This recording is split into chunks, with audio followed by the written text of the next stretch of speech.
दोस्तों, आज हमारे साथ हैं नम्रता विजय कुमार जी मुंदड़ा, जिन्होंने हाल ही में एमपीएससी एग्जाम पास हुए हैं। 31 मई को ही रिजल्ट आया और ऐसा मैं कहूँगा तो ये आश्चर्य की बात नहीं होगी कि she is the first lady Maheshwari from Parbhani who pass the MPSC. तो मैं जानना चाहूँगा कि इनको एमपीएससी करने की इच्छा क्यों हुई और एमपीएससी करने के लिए इन्होंने क्या क्या परिश्रम किए, और जिसके माध्यम से इनकी सक्सेस स्टोरी हम जानेंगे।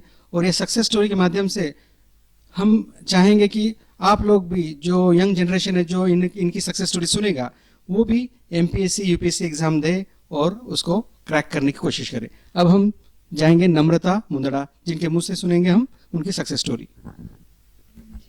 सबको मेरा नमस्कार। जैसे इन्होंने अभी बताया, मैं नम्रता विजय कुमार जी मुंदड़ा परभनी में रहती हूँ। तो पहला मोटिवेशन, पहले इनके क्वेश्चन का आंसर करना चाहूँगी कि एमपीएससी करने का मोटिवेशन कहाँ से मिला। तो मेरे बड़े भैया हैं जो मुंबई में अभी स्टेट टैक्स इंस्पेक्टर के, अभी उनका प्रमोशन होकर स्टेट टैक्स ऑफिसर है वो। तो उनसे एक प्रमोशन मिला, उनसे एक मोटिवेशन मिला। उसके साथ साथ जब आगे चल के, मतलब थोड़ा ग्रेजुएशन के बाद में मैंने जैसे सिलेबस वगैरह चेक किया, तो ये कहीं ना कहीं अपने सोसाइटी से कनेक्ट करने वाला सिलेबस था। तो कुछ इंटरेस्टिंग लगा, क्योंकि मेरा ग्रेजुएशन इंजीनियरिंग में हुआ, तो वो नॉलेज जो था वो नॉलेज फील्ड स्पेसिफिक होता था। तो उसमें कुछ ना कुछ मुझे मिसिंग लगता था, जितना मज़ा मुझे फिर उसमें नहीं आता था। और जब इसका सिलेबस, इसकी पढ़ाई देखी, तो डेली रूटीन में कनेक्ट करने वाला, सोसाइटी से कनेक्ट करने वाली चीज़ें थी। तो वो भी एक पॉइंट ऑफ मोटिवेशन था। एंड थर्ड थिंग थी कि उस इंजीनियरिंग के बाद में मैंने 1 साल प्राइवेट सेक्टर में भी जॉब किया एक्सपीरियंस के पर्पज़ से।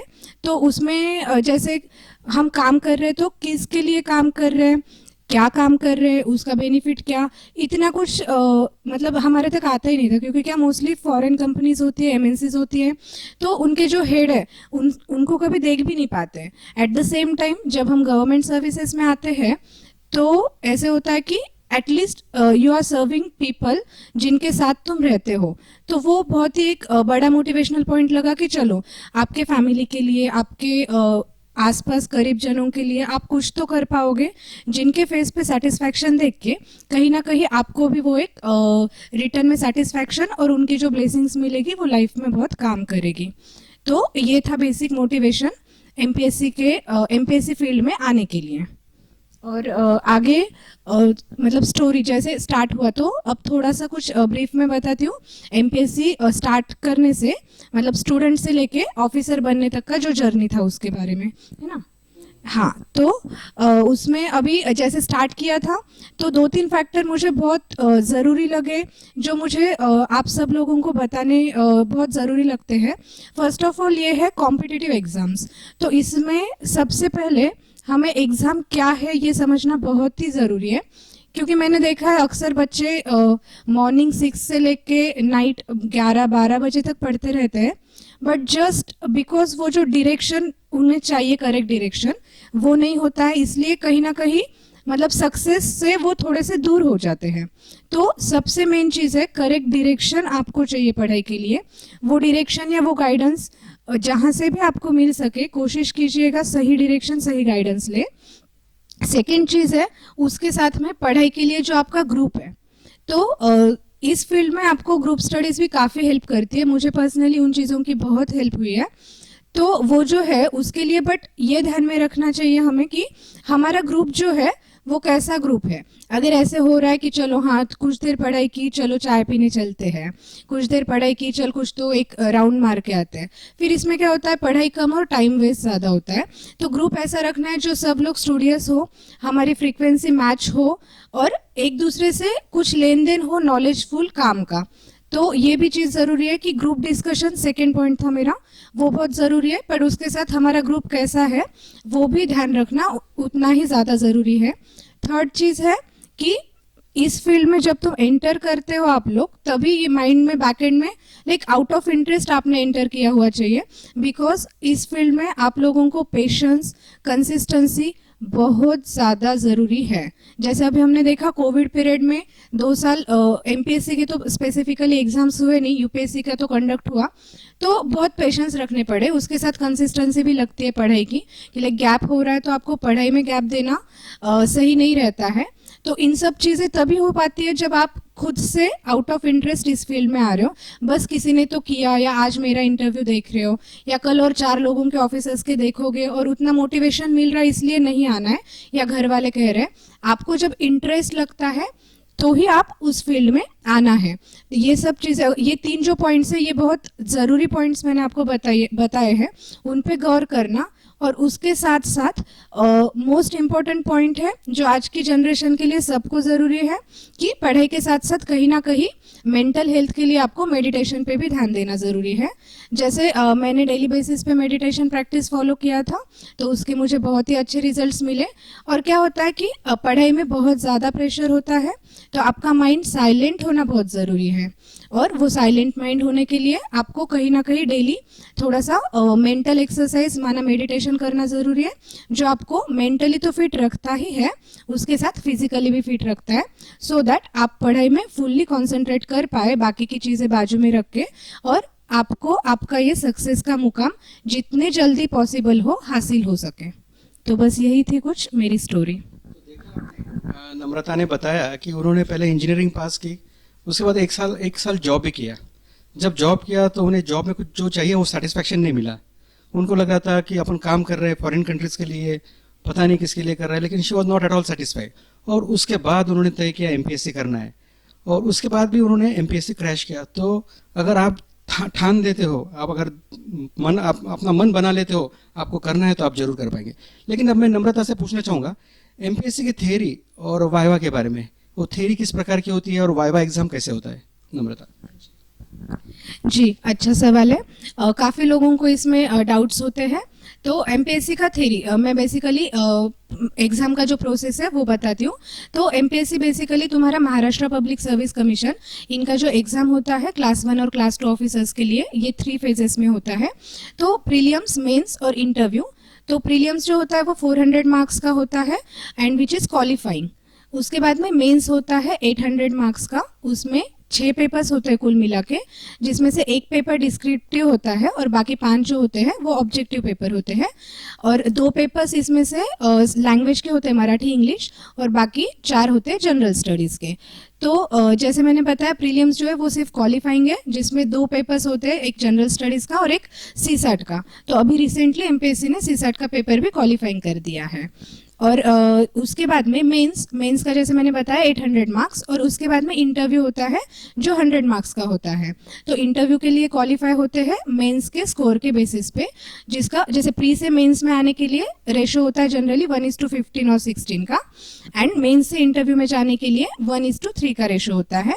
एंड देन इंटरव्यू का आपका जो भी स्कोर है, तो मेंस का स्कोर प्लस इंटरव्यू का स्कोर, ये दोनों स्कोर्स मिला के इंटरव्यू 100 मार्क्स का है। तो ये टोटल 900 मार्क्स में से आपको जितने मार्क्स आएंगे उसमें से आपका रैंक डिक्लेयर होता है, और वो रैंक के बेसिस पे आपसे पोस्ट प्रेफरेंसेस पूछे जाते हैं, और रैंक प्लस आपके पोस्ट प्रेफरेंसेस ये दोनों का एक मिलाप करके फिर आपको आपके रैंक के हिसाब से उचित पोस्ट अलॉट की जाती है।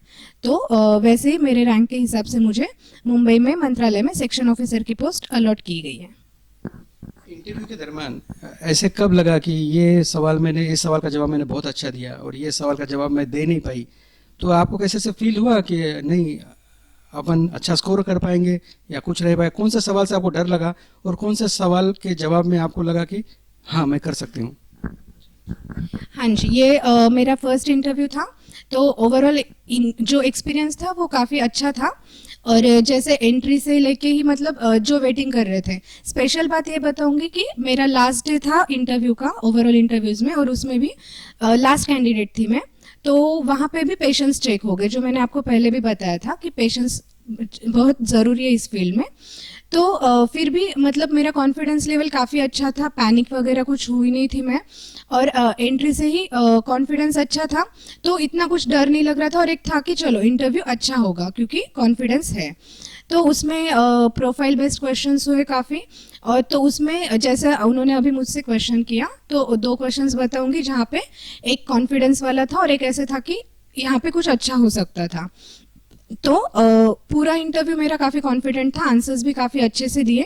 ज़रूरी नहीं है कि आपको सारे क्वेश्चंस के आंसर पता हो, बट वहाँ पे आपकी ऑनेस्टी चेक की जाती है। तो जहाँ पे आपको पता नहीं है वहाँ पर ऑनेस्टली नहीं पता ये बोलना भी, उस चीज़ के लिए भी स्पेशल मार्क्स दिए जाते हैं। तो एक क्वेश्चन था जहाँ पे उन्होंने मुझे वैल्यूज़ के बारे में पूछा था, जो नॉर्मली मतलब ये टर्म्स जैसे एमपीएससी का इंटरव्यू मराठी में होता है, तो मराठी में जो पूछा गया वो बताती हूँ कि 2 टर्म्स पूछे गए थे, पुरोगामी म्हणजे काय असतं आणि प्रतिगामी म्हणजे काय असतं, आणि पुरोगामी लोकांच्या आणि प्रतिगामी लोकांच्या व्हॅल्यूज काय असतील। तो ये जब मैं एक्सप्लेन कर रही थी तो तब विथ एग्जाम्पल एक्सप्लेन कर रही थी, तो उनको मतलब वो इतना अच्छा लगा।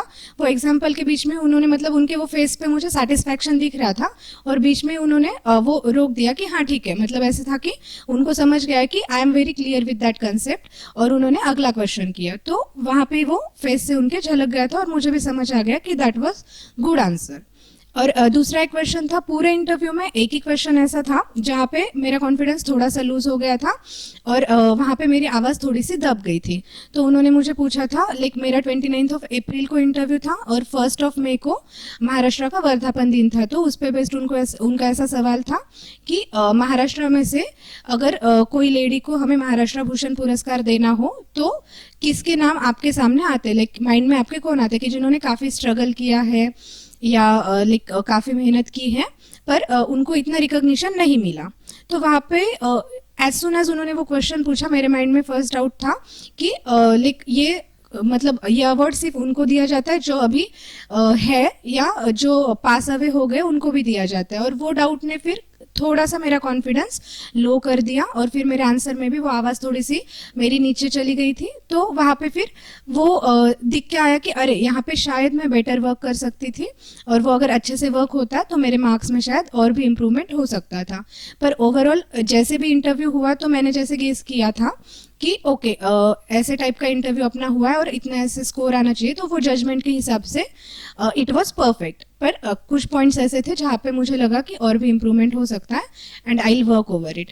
बाकी overall it like first interview के हिसाब से it was a very good experience. और लाइक लकीली मेरा जो पैनल था उसमें एमपीएससी के चेयरमैन ही मेरे पैनल के चेयरमैन थे। तो एक जो होता है कि जो एग्जाम के लिए आप प्रिपेयर कर रहे हो उनके चेयरमैन से भी आपकी मुलाकात हो जाती है, तो वो भी मेरे लिए एक बहुत सेटिस्फाइंग एक्सपीरियंस था। तो दोस्तों आपने देखा किस ढंग से एमपीएससी का इंटरव्यू दिया जाता है, और हम सब बहुत बहुत बधाई देते हैं नम्रता को। और जो भी लोग, जो भी विद्यार्थी, जो भी स्टूडेंट्स एमपीएससी या यूपीएससी का प्रिपरेशन करना चाहते हैं, मैं नम्रता की तरफ से आपको एश्योर करता हूँ आप कभी भी आके उससे मिलिए और उसका गाइडेंस लीजिए।